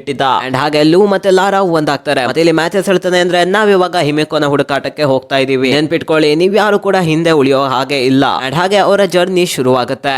ಲೂ ಮಾತಾಡ್ತಾ ಇರ್ತಾನೆ. ಮತ್ತೆ ಹಾಗೆ ಲಾರಾ ಕೂಡ ಹೇಳ್ತಾಳೆ, ಏನಂದ್ರೆ ನಾನು ನಿನ್ನ ಅಪಾಯಕ್ಕೆ ಸಿಕ್ಕಾಕ್ಸ್ಬಿಟ್ಟೆ, ಅಂದ್ರೆ ನಾನು ನಿನ್ನ ಕರ್ಕೊಂಡ್ ಬರ್ದೇ ಇದ್ದಿದ್ರೆ ಚೆನ್ನಾಗಿರೋದು ಅಂತ. ಅಂಡ್ ಹಾಗೆ ಜರ್ನಿಯಲ್ಲಿ ಹೋಗ್ತಾ ಇರುವಾಗ ಒಬ್ಬ ಮುದ್ಕ ಕೆಳಗಡೆ ಬಿದ್ದೋಗ್ಬಿಡ್ತಾನೆ. ಅಂಡ್ ಒಬ್ಬ ಗಾರ್ಡ್ ಅಲ್ಲಿಗೆ ಬರ್ತಾನೆ, ಮುದ್ಕ ನಿನ್ಗೆ ಎದ್ದು ಕೆಲಸ ಮಾಡಕ್ ಆಗಲ್ವಾ ಅಂತ ಹೇಳ್ತಾನೆ. ಮತ್ತೆ ಹಾಗೆ ಅವನ್ಗೆ ತುಂಬಾನೇ ಬೈತಾನೆ. ಇದನ್ನ ಕೇಳಂದು ಲೂ ಮತ್ತೆ ಲಾರಾಗೆ ಸಿಟ್ಟು ಬರುತ್ತೆ. ಮತ್ತೆ ಅವರು ಆ ಮುದ್ಕನ ಪರವಾಗಿ ಮಾತಾಡ್ತಾರೆ. ಮತ್ತೆ ಗಾರ್ಡ್ ನ ಜೊತೆನೆ ಜಗಳ ಕಿಳಿದ್ ಬಿಡ್ತಾರೆ ಗುರು. ಇದರಿಂದಾಗಿ ಗಾರ್ಡ್ ಕೋಪಗೊಂಡು ಶೂಟ್ ಮಾಡೋಕೆ ಬರ್ತಿರ್ತಾನೆ. ಲಾರಾನ ರಕ್ಷಿಸೋದಕ್ಕೋಸ್ಕರ ಲೂ ಇಲ್ಲಿರೋ ಶವಲ್ ನ ತೆಗೆದು ಗಾರ್ಡ್ ನ ಮುಖಕ್ಕೆ ಹೊಡಿತಾನೆ. ಇದರಿಂದಾಗಿ ಲಾರಾ ಅಲ್ಲಿಗೆ ಓಡೋಗೋಕೆ ಟ್ರೈ ಮಾಡ್ತಾಳೆ. ಹಾಗೆ ಲೂ ಕೂಡ ಎಸ್ಕೇಪ್ ಆಗೋಕೆ ಹೋಗ್ತಾನೆ. ಆದ್ರೆ ಮ್ಯಾಥಿಯಸ್ ಅಂತೂ ಅವನ ಕೈಗೇನೆ ಶೂಟ್ ಮಾಡ್ಬಿಟ್ಟ. ಲಾರಾ ಈ ಬೆಟ್ಟದ ತುದಿವರೆಗೂ ಬರ್ತಾಳೆ. ಮತ್ತೆ ಅಲ್ಲಿ ಒಂದು ಮರ ಬಿದ್ದಿತ್ತು, ಅದ್ರ ಮೇಲೆ ಹತ್ಕೊಂಡು ದಾಟೋಕೆ ಟ್ರೈ ಮಾಡ್ತಾಳೆ. ಆದ್ರೆ ಒಬ್ಬ ಗಾರ್ಡ್ ನ ಬುಲೆಟ್ಸ್ ನಿಂದಾಗಿ ಇವಳು ಕೆಳಗಡೆ ಬಿದ್ಬಿಟ್ಲು. ಅಲ್ಲೇ ಒಂದು ಕ್ರಾಶ್ ಆಗಿರೋ ಪ್ಲೇನ್ ಇತ್ತು, ಅವಳು ಅದನ್ನ ಹಿಡ್ಕೊಂಡ್ ಬಿಡ್ತಾಳೆ. ನದಿಯಿಂದ ಆಚೆ ಬರೋಕೋಸ್ಕರ. ಆ ಪ್ಲೇನ್ ಅಂತೂ ಈ ಜಲಪಾತದ ತುದಿಯಲ್ಲೇ ಬಿದ್ದಿತ್ತು, ಹೀಗಾಗಿ ಅವಳು ಸೇವ್ ಆದ್ಲು. ಆದ್ರೆ ಈ ಪ್ಲೇನ್ ಕೂಡ ಇವಾಗ ಬೀಳೋಕಾಗಿದೆ, ಯಾಕಂದ್ರೆ ಇದು ಎಷ್ಟೋ ವರ್ಷದ ಹಿಂದೆ ಬಿದ್ದಿರ್ಬೇಕು ಅನ್ಸುತ್ತೆ. ಮತ್ತೆ ಈ ಪ್ಲೇನ್ ನ ರೆಕ್ಕೆ ಮುರಿದು ಬೀಳುವಷ್ಟರಲ್ಲಿ ಲಾರಾ ಪ್ಲೇನ್ ನ ಬಾಡಿ ಒಳಗೆ ಹೋಗ್ಬಿಡ್ತಾಳೆ. ಆದ್ರೆ ಇವಾಗಂತೂ ಆ ಪೂರ್ತಿ ಪ್ಲೇನ್ ಬಿದ್ದೋಗ್ತಾ ಇದೆ. ಆದ್ರೆ ಆ ಪ್ಲೇನ್ ಇನ್ನೊಂದು ಬೆಟ್ಟದ ತುದಿಗೆ ಸಿಕ್ಕಾಕೊಂಡ್ ಬಿತ್ತು, ಅಂದ್ರೆ ಎರಡು ಬೆಟ್ಟಗಳ ಮಧ್ಯೆ ಅದು ಸಿಕ್ಕಾಕೊಂಡ್ ಬಿದ್ದಿವೆ. ಹೇಗೋ ಲಾರಾಗೆ ಆ ಪ್ಲೇನ್ ನಲ್ಲಿರೋ ಒಂದು ಹಳೆಯ ಪ್ಯಾರಾಚೂಟ್ ಸಿಗುತ್ತೆ. ಮತ್ತೆ ಯಾವಾಗ ಲಾರಾ ಕೆಳಗ್ ಬಿದ್ಲು ಆಗ ಅವಳು ಪ್ಯಾರಾಚೂಟ್ ನ ಓಪನ್ ಮಾಡ್ಬಿಡ್ತಾಳೆ. ಮತ್ತೆ ಹೇಗೋ ಅವಳು ಬರ್ತಾ ಬರ್ತಾ ಪೂರ್ತಿ ಕಾಡಿನ ಒಳಗೆ ಸಾಕ್ತಾ ಕೆಳಗಡೆ ಬೀಳ್ತಾಳೆ. ಕೆಳಗಡೆ ಬೀಳುವಾಗ ಅವಳ ಹೊಟ್ಟೆಗೆ ಒಂದು ಕಟ್ಟಿಗೆಯ ತುಂಡು ಕೂಡ ಹೊಕ್ಕಿರುತ್ತೆ. ಲಾರಾ ಹೇಗೋ ಆ ಕಟ್ಟಿಗೆಯ ತುಂಡನ್ನ ತೆಗೆದ್ಲು, ತನ್ನನ್ನ ಏಡ್ ಮಾಡ್ಕೊಂಡ್ಲು ಅಂಡ್ ಹಾಗೆ ಹೊರಗಡೆ ಬಂದು ನೋಡ್ತಾಳೆ ಎಲ್ಲ ಕಡೆ ಏನೇನಾಗಿದೆ ಅಂತ. ಮತ್ತೆ ಅವಳು ಡಿಸೈಡ್ ಮಾಡ್ತಾಳೆ ಏನಂದ್ರೆ ಅವಳು ಈ ರಾತ್ರಿ ಈ ಗುಹೆಯಲ್ಲೇ ಇರ್ತಾಳೆ ಅಂತ. ಆದ್ರೆ ರಾತ್ರಿ ಸಮಯದಲ್ಲಿ ಮಲಗಿರುವಾಗ ಅವಳ ಹಿಂದ್ಗಡೆಯಿಂದ ರಾಕೆಟ್ ಅನ್ನೋ ವ್ಯಕ್ತಿ ಬರ್ತಾನೆ. ಇವನು ಬೇರೆ ಯಾರು ಅಲ್ಲ, ಮ್ಯಾಥಿಯಸ್ ನ ಗಾರ್ಡ್ ಆಗಿದ್ದ ಒಬ್ಬ ಮೆಂಬರ್. ಅವನಿಂದ ಬಚಾವಾಗೋಸ್ಕರ ಇವಳು ಅವನ ಕೈಗೇನೆ ಕಚ್ಚಿಬಿಡ್ತಾಳೆ. ಲಾರಾ ತನ್ನ ಪೂರ್ತಿ ಶಕ್ತಿ ಹಾಕಿ ರಾಕೆಟ್ ನ ವಿರುದ್ಧ ಹೋರಾಡ್ತಾಳೆ. ಆದ್ರೂ ಕೂಡ ರಾಕೆಟ್ ಲಾರಾನ ಕೆಳಗಡೆ ತಟ್ಬಿಡ್ತಾನೆ. ಮತ್ತೆ ಅವಳು ಕುತ್ತಿಗೆಯನ್ನ ಒತ್ತುತ್ತಾ ಇದ್ದಾನೆ. ಆದ್ರೆ ಇವಾಗ ಲಾರಾ ಈ ಕಲ್ಲನ್ನ ತೆಗೆದು ಅವನ ತಲೆಗೆನೆ ಹೊಡಿತಾಳೆ. ಮತ್ತೆ ಅವನ ತಲೆಯನ್ನ ಸೀದಾ ಕೆಸರಿನ ಮೇಲೆ ಹಾಕ್ಬಿಡ್ತಾಳೆ. ಮತ್ತೆ ರಾಕೆಟ್ ಅಲ್ಲೇ ಉಸಿರು ಕಟ್ಟಿ ಸತ್ತೋಗ್ತಾನೆ. ಲಾರಾಗೆ ತುಂಬಾನೇ ಭಯ ಆಗುತ್ತೆ, ಯಾಕಂದ್ರೆ ಇವಾಗಷ್ಟೇ ಅವಳು ಒಂದು ಮನುಷ್ಯನನ್ನ ಕೊಂದಿದ್ದಾಳೆ. ಅವಳಿಗೆ ನಂಬಕ್ಕೆ ಆಗ್ತಾ ಇಲ್ಲ. ಮತ್ತೆ ಅವಳು ಮುಂದ್ಗಡೆ ಯಾರೋ ಒಬ್ಬ ವ್ಯಕ್ತಿಯನ್ನ ನೋಡ್ತಾಳೆ ಅಂಡ್ ಹಾಗೆ ಆ ನೆರಳನ್ನ ಅವಳು ಹಿಂಬಾಲಿಸ್ತಾ ಹೋಗ್ತಾಳೆ. ಅವಳು ನೋಡ್ತಾಳೆ ಈ ವ್ಯಕ್ತಿ ಅಂತೂ ಒಬ್ಬ ಬೆಟ್ಟವನ್ನ ಹತ್ತಾ ಇದ್ದ. ಅಂಡ್ ಅವಳು ಹತ್ತಿ ನೋಡಿದಾಗ ಅವಳಿಗೆ ಗೊತ್ತಾಗುತ್ತೆ ಏನಂದ್ರೆ ಇವನಂತೂ ಅವಳ ಅಪ್ಪ ರಿಚರ್ಡ್ ಆಗಿದ್ದಾರೆ ಅಂತ.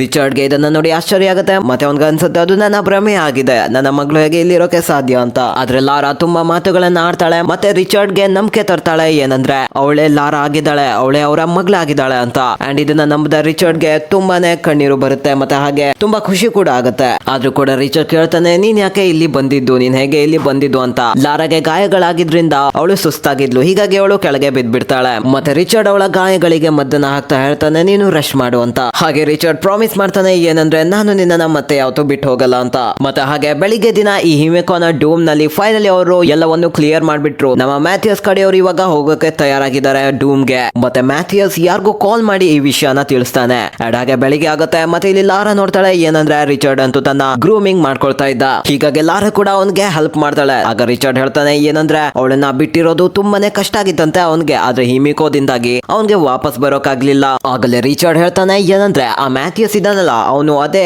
ಆರ್ಗನೈಸೇಷನ್ ಟ್ರಿನಿಟಿಗೋಸ್ಕರ ಕೆಲಸ ಮಾಡ್ತಾನೆ. ಅವನು ಹಿಮಿಕೋನ ಪಡ್ಕೊಳ್ಬಾರ್ದು, ಯಾವುದೇ ಕಾರಣಕ್ಕೂ ಅವನನ್ನ ತಡಿಬೇಕು ಅಂತ. ಟ್ರಿನಿಟಿ ಅಂದ್ರೆ ನಿಮ್ಗೆ ಗೊತ್ತಿದೆಯಲ್ಲ, ಸ್ಟಾರ್ಟಿಂಗ್ ನಲ್ಲಿ ಹೇಳಿದ್ದೀನಿ. ರಿಚರ್ಡ್ ಲಾರಾನ ಹತ್ರ ಕೇಳ್ತಾನೆ ಏನಂದ್ರೆ ನಾನು ಲೆಟರ್ ನಲ್ಲಿ ಬರ್ದಿಟ್ಟಂಗೆ ನೀನು ನನ್ನ ಎಲ್ಲ ರಿಸರ್ಚ್ ನ ಸುಟ್ಟಾಗಿದೆಯಾ ಅಲ್ವಾ ಅಂತ. ಆದ್ರೆ ಲಾರಾ ಹೇಳ್ತಾಳೆ ನೋ ನಾನು ಸುಟ್ಲಿಲ್ಲ. ಇದ್ರನ್ನ ಕೇಳಿ ರಿಚರ್ಡ್ಗೆ ಗಾಬರಿ ಆಗುತ್ತೆ. ಆದ್ರೆ ಲಾರಾ ಹೇಳ್ತಾಳೆ ಏನಂದ್ರೆ ಒಂದ್ ವೇಳೆ ನಾನು ಆ ರಿಸರ್ಚ್ ನೆಲ್ಲ ನೋಡ್ದೆ ಮಾಡ್ದೆ ಸುಟ್ಟಾಗ್ಬಿಟ್ಟಿದ್ರೆ ನಾನು ಇಲ್ಲಿವರೆಗೂ ಯಾವತ್ತೂ ಬರ್ತಾ ಇರ್ಲಿಲ್ಲ, ಮತ್ತೆ ನಿಮ್ಮನ್ನು ಕೂಡ ಮೀಟ್ ಆಗಕ್ ಆಗ್ತಾ ಇರ್ಲಿಲ್ಲ. ಮತ್ತೆ ರಿಚರ್ಡ್ಗೆ ತುಂಬಾ ಕೋಪ ಯಾವಾಗ ಬಂತು ಅಂದ್ರೆ ಲಾರಾ ಹೇಳ್ತಾಳೆ ಮ್ಯಾಥಿಯಸ್ ನ ಹತ್ರನೇ ಅವರ ಡೈರಿ ಇದೆ ಅಂತ. ಆದ್ರೆ ಲಾರಾಗೆ ಅಷ್ಟೇನೋ ಬೇಜಾರಾಗಿಲ್ಲ. ಬಟ್ ರಿಚರ್ಡ್ ಹೇಳ್ತಾನೆ ಏನಂದ್ರೆ ಇದೇನು ತಮಾಷೆ ಅಲ್ಲ ಅಥವಾ ಹುಡುಗಾಟ ಅಲ್ಲ. ಒಂದ್ ವೇಳೆ ಹಿಮಿಕೋ ಅವ್ರ ಕೈಗೆ ಸಿಕ್ಬಿಟ್ರೆ ಈ ಪೂರ್ತಿ ಜಗತ್ತೇ ಡಿಸ್ಟ್ರಾಯ್ ಆಗಬಹುದು, ಒಂದ್ ವೇಳೆ ಅವರು ಅದನ್ನ ತಪ್ಪಾಗಿ ಬಳಸಿದ್ರೆ. ಲಾರಾ ಹೇಳ್ತಾಳೆ ಏನಂದ್ರೆ ಅವಳು ಮ್ಯಾಥಿಯಸ್ ನ ಫೋನ್ ನ ಬಳಸ್ಕೊಂಡೆ ಇಲ್ಲಿಂದ ಓಡೋಗ್ಬಹುದು, ಯಾಕಂದ್ರೆ ಇಷ್ಟು ದೊಡ್ಡ ಸೇನೆಯ ಮುಂದೆ ನಾವು ನಿಲ್ಲೋಕ್ ಆಗಲ್ಲ, ಇಷ್ಟು ಜನರ ಜೊತೆ ನಾವು ಹೋರಾಡಕ್ ಆಗಲ್ಲ ಅಂತ. ಮತ್ತೆ ಲಾರಾ ಬಿಲ್ಲು ಬಾಣಗಳನ್ನ ಎತ್ಕೊಂಡು ಹೋಗ್ತಾಳೆ ಸೀದಾ ಮ್ಯಾಥಿಯಸ್ ನ ಟೆಂಟ್ ಇರೋ ಹತ್ರ. ಅವಳು ಟೆಂಟ್ ನ ಒಳಗಡೆ ಇದ್ದಾಗ ಮ್ಯಾಥಿಯಸ್ ಕೂಡ ಬಂದ್ಬಿಟ್ಟ. ಮತ್ತೆ ಅವಳು ಅಲ್ಲಿಗೆ ಅಡ್ಕೊಂಡ್ ಬಿಡ್ತಾಳೆ. ಮ್ಯಾಥಿಯಸ್ಗೆ ಫೋನ್ ಅಲ್ಲಿ ಒಂದು ಮೆಸೇಜ್ ಬರುತ್ತೆ ಏನಂದ್ರೆ ಅವನ ಬಾಸ್ ಸದ್ಯದಲ್ಲಿ ಇಲ್ಲಿಗೆ ಬರ್ತಾ ಇದ್ದಾರೆ ಅಂತ. ಆದ್ರೆ ಮ್ಯಾಥಿಯಸ್ಗೆ ಆ ಹಿಮಿಕೋನ ಡೂಮ್ ನ ಬಾಗ್ಲನ್ನ ತೆರೆಯೋ ಕೋಡ್ ಇನ್ನು ಅವ್ರಿಗೆ ಸಿಕ್ಕಿರ್ಲಿಲ್ಲ, ಹೇಗೆ ತೆರೆಯೋದು ಅಂತ ಗೊತ್ತಾಗಿರ್ಲಿಲ್ಲ. ಲಾರಾ ಹೊರಗಡೆ ಬಂದು ನೋಡ್ತಾಳೆ, ಅಲ್ಲಂತೂ ಲೂಕ್ ಓದ್ಕೊಂಡಿದ್ದಾನೆ. ಗಾರ್ಡ್ಸ್ ನ ಕೊಂದ್ ಹಾಕ್ತಾಳೆ ತನ್ನ ಬಿಲ್ಲು ಬಾಣದಿಂದ. ಮತ್ತೆ ಹಾಗೆ ಎಲ್ಲ ವರ್ಕರ್ಸ್ ನ ಹತ್ರ ಬಂದು ಹೇಳ್ತಾಳೆ ವೆಪನ್ ನ ಹಿಡ್ಕೊಳ್ಳಿ, ನಾವ್ ಇವಾಗ ಫೈಟ್ ಮಾಡ್ಬೇಕು ಅಂತ. ಯಾವಾಗ ಮ್ಯಾಥಿಯಸ್ ಹೊರಗಡೆ ಬರ್ತಾನೋ ಆಗ ಲಾರಾ ಟೆಂಟ್ ಗೆ ಹೋಗ್ತಾಳೆ. ಮತ್ತೆ ಆ ಸ್ಯಾಟಲೈಟ್ ಫೋನ್ ಅನ್ನ ಹಿಡ್ಕೊಳ್ತಾಳೆ. ಅವಳಿಗೆ ಸಿಕ್ಕಿರುತ್ತೆ. ಆದ್ರೆ ಹೊರಗೆ ಬಂದು ನೋಡಿದ್ರೆ ಇಲ್ಲಿ ರಿಚರ್ಡ್ ಅಂತೂ ಡೂಮ್ ನ ಹತ್ರ ಹೋಗ್ತಾ ಇದ್ದ. ಆದ್ರೆ ಮ್ಯಾಥಿಯಸ್ ರಿಚರ್ಡ್ ನ ನೋಡ್ಬಿಟ್ಟ. ಮತ್ತೆ ಅವನ ಹಿಡಿದು ಇವಾಗ ಟಾರ್ಚರ್ ಮಾಡ್ತಾ ಇದ್ದಾರೆ. ಮ್ಯಾಥಿಯಸ್ ಈ ಕೆಲಸದಿಂದ ಮುಕ್ತನಾಗ್ಬೇಕು ಅಂತ ಇದ್ದ. ಈ ಕೆಲಸನ ಮುಗಿಸಿ ತನ್ನ ಪರಿವಾರದ ಹತ್ರ ಹೋಗ್ಬೇಕು ಅಂತ ಇದ್ದ. ಆದ್ರೆ ರಿಚರ್ಡ್ ಹೇಳ್ತಾನೆ ಏನಂದ್ರೆ ಒಂದ್ ವೇಳೆ ನೀನು ಈ ಡೂಮ್ ನ ಓಪನ್ ಮಾಡ್ಬಿಟ್ರೆ ನಿನ್ನ ಪರಿವಾರನೇ ಇರಲ್ಲ ನೋಡೋಕೆ. ಮ್ಯಾಥಿಯಸ್ಗೆ ಗೊತ್ತಾಯ್ತು ರಿಚರ್ಡ್ ಅಂತೂ ಬಾಯ್ ಬಿಡಲ್ಲ ಅಂತ. ಹೀಗಾಗಿ ಗಾರ್ಡ್ ಗೆ ಹೇಳ್ತಾನೆ ಇವನನ್ನ ಶೂಟ್ ಮಾಡಕ್ಕೆ. ಆದ್ರೆ ಗಾರ್ಡ್ ಶೂಟ್ ಮಾಡುವಷ್ಟರಲ್ಲಿ ಲಾರಾ ಅವನನ್ನ ಕೊಂದ್ಬಿಡ್ತಾಳೆ ಬಾಣದಿಂದ. ಅವಳು ಇವಾಗ ಮ್ಯಾಥಿಯಸ್ ನ ಟಾರ್ಗೆಟ್ ಮಾಡ್ತಾ ಇದ್ದಾಳೆ. ಬಟ್ ಇಲ್ಲಿ ಮ್ಯಾಥಿಯಸ್ ಆಲ್ರೆಡಿ ರಿಚರ್ಡ್ ನ ಟಾರ್ಗೆಟ್ ಮಾಡ್ತಾ ಇದ್ದ. ಗನ್ ಬುಲೆಟ್ ಸ್ಪೀಡ್ ಬಾಣನ of course gun bullet. Mathias ಲಾರಾಗೆ ಹೇಳ್ತಾನೆ ಹೇಗಾದ್ರು ಮಾಡಿ ನಿಮ್ಮಪ್ಪನ ಕನ್ವಿನ್ಸ್ ಮಾಡು ಈ ಡೋಮ್ ನ ಓಪನ್ ಮಾಡೋದು ಹೇಗೆ ಅಂತ ಅವನಿಂದ ಬಾಯ್ ಬಿಡ್ಸು.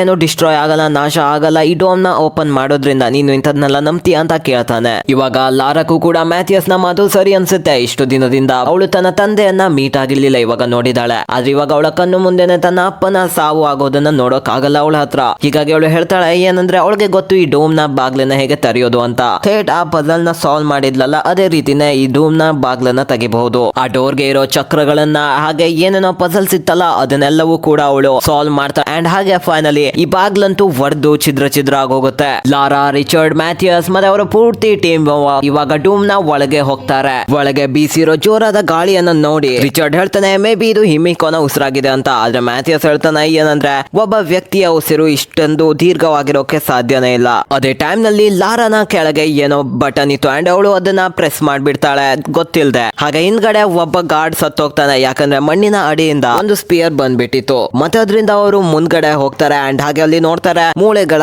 ರಾಶಿಯನ್ನ. ಯಾಕಂದ್ರೆ ಇಲ್ಲಿ ತುಂಬಾ ಜನರು ಮೊದಲು ಸತ್ತೋಗಿರ್ಬಹುದು, ಅವರ ಮೂಳೆಗಳು ಇಲ್ಲಿ ಬಿದ್ದಿರಬಹುದೇನೋ. ಈ ರಾಶಿಯನ್ನ ದಾಟೋಗೋಸ್ಕರ ಅವರು ಒಂದು ಏಣಿಯನ್ನ ಬಳಸ್ತಾರೆ. ಆದ್ರೆ ಒಬ್ಬ ಗಾರ್ಡ್ ತಪ್ಪಾಗಿ ಒಂದು ಟ್ರಿಗರ್ ನ ಪ್ರೆಸ್ ಮಾಡ್ಬಿಟ್ಟ ಕಾಲಲ್ಲಿ ಅಂಡ್ ಹಾಗೆ ಎಲ್ಲಾ ಡೋರ್ ಗಳು ಅಲ್ಲಿಗೆ ಮುಚ್ಚಿ ಬಿಡುತ್ತವೆ. ಮತ್ತೆ ಅಲ್ಲಿ ಕೆಳಗಿನ ಫ್ಲೋರ್ ಕೂಡ ಒಡೆಯೋಕೆ ಶುರು ಆಗ್ತಾ ಇದೆ. ಆಗ್ಲೇ ಲಾರಾ ನೋಡ್ತಾಳೆ ಏನಂದ್ರೆ ಮುಂದ್ಗಡೆ ಒಬ್ಬ ಗಾರ್ಡ್ ಅಂತೂ ಡೋರ್ ನ ಹೊರಗಡೆ ಇದ್ದಾನೆ. ಅವನು ಕೀ ಹೋಲ್ ಇಂದ ಲೈಟ್ ಹೊಡೆದು ಸೂಚಿಸ್ತಾ ಇದ್ದಾನೆ. ಲಾರಾ ಡೋರ್ ಮೇಲೆ ಇರೋ ಪಜಲ್ಸ್ ನೇ ಸಾಲ್ವ್ ಮಾಡಿ ಡೋರ್ ನ ಓಪನ್ ಮಾಡೋಕೆ ಟ್ರೈ ಮಾಡ್ತಾಳೆ. ಆದ್ರೆ ಅನ್ಲಾಕ್ ಮಾಡ್ತಿರೋ ಸಮಯದಲ್ಲೇ ಅವಳ ಕೆಳಗಿನ ಫ್ಲೋರ್ ಕೂಡ ಒಡೆದೋಗ್ಬಿಡುತ್ತೆ. ಆದ್ರೆ ಅವಳು ಡೋರ್ ನ ಹಿಡ್ಕೊಂಡ್ ಬಿಡ್ತಾಳೆ. ಹೀಗಾಗಿ ಅವಳು ಬಿದ್ದೋಗಿರ್ಲಿಲ್ಲ. ಆದ್ರೂ ಕೂಡ ಅಲ್ಲಿ ಅವಳು ಟ್ರೈ ಮಾಡ್ತಾ ಇದ್ದಾಳೆ ಈ ಪಜಲ್ ನ ಸಾಲ್ವ್ ಮಾಡಿ ಬಾಗ್ಲನ್ನ ತೆರೆಯೋಕೆ. ಬಟ್ ಅದು ಓಪನ್ ಆಗ್ತಾ ಇಲ್ಲ. ಮತ್ತೆ ಅವಳಿಗೆ ನೆನಪಾಗುತ್ತೆ ಒಂದು ರಿಡಲ್ ಏನಂದ್ರೆ ಈ ರೆಡ್ ಮತ್ತೆ ಯೆಲ್ಲೋ ವೀಲ್ ಇಲ್ವಾ ಅದನ್ನ ನಾವು ಮಿಕ್ಸ್ ಮಾಡ್ಬೇಕಾಗುತ್ತೆ. ಇದರಿಂದಾಗಿ ಗ್ರೀನ್ ಕಲರ್ ಕ್ರಿಯೇಟ್ ಆಗುತ್ತೆ ಅಂಡ್ ಹಾಗೆ ಗ್ರೀನ್ ಕಲರ್ ಕ್ರಿಯೇಟ್ ಆದ ನಂತರ ಈ ಡೋರ್ ಓಪನ್ ಆಗುತ್ತೆ. ಯಾವಾಗ ಬಾಗಿಲುಗಳು ಓಪನ್ ಆಗ್ತಾವೋ ಆಗ ಅವರು ನೋಡ್ತಾರೆ ಇಲ್ಲಂತೂ ಸ್ಮಶಾನ ಇದೆ. ಇಲ್ಲೇ ಬಹುಶಃ ಹಿಮಿಕೋನ ದಾಸಿಯರ ಹೆಣವನ್ನ ಹೂತಾಕಿರ್ಬೋದು ಅಂತ ರಿಚರ್ಡ್ ಹೇಳ್ತಾನೆ. ರಿಚರ್ಡ್ ಬರ್ದಿರೋ ಡೈರಿಯಲ್ಲಿ ಏನೇನಿತ್ತು ಇಲ್ಲಿ ಅವುಗಳು ಕೂಡ ಇವೆ. ಲಾರಾಗೆ ಅನ್ಸುತ್ತೆ ಬಹುಶಃ ನಿಜವಾಗ್ಲೂ ಜಗತ್ತು ನಾಶವಾಗುತ್ತೇನೋ. ಅವರಪ್ಪ ಹೇಳಿದ್ದು ನಿಜ ಅಂತ ಅವಳಿಗೆ ಅನ್ಸುತ್ತೆ. ಅಂಡ್ ಫೈನಲಿ ಅವರು ಹಿಮಿಕೋ ಇರೋ ಜಾಗಕ್ಕೆ ಬರ್ತಾರೆ. ಇಲ್ಲೇ ಹಿಮಿಕೋನ ಹೂತಾಕಿದ್ದಾಗಿತ್ತು. ರಿಚರ್ಡ್ ಮ್ಯಾಥಿಯಸ್ ಗೆ ಹೇಳ್ತಾನೆ ಏನಂದ್ರೆ ಇದನ್ನ ಅಗ್ದು ಅವಳ ಹೆಣವನ್ನ ತೆಗೆಯೋದು ತುಂಬಾನೇ ಅಪಾಯಕಾರಿ.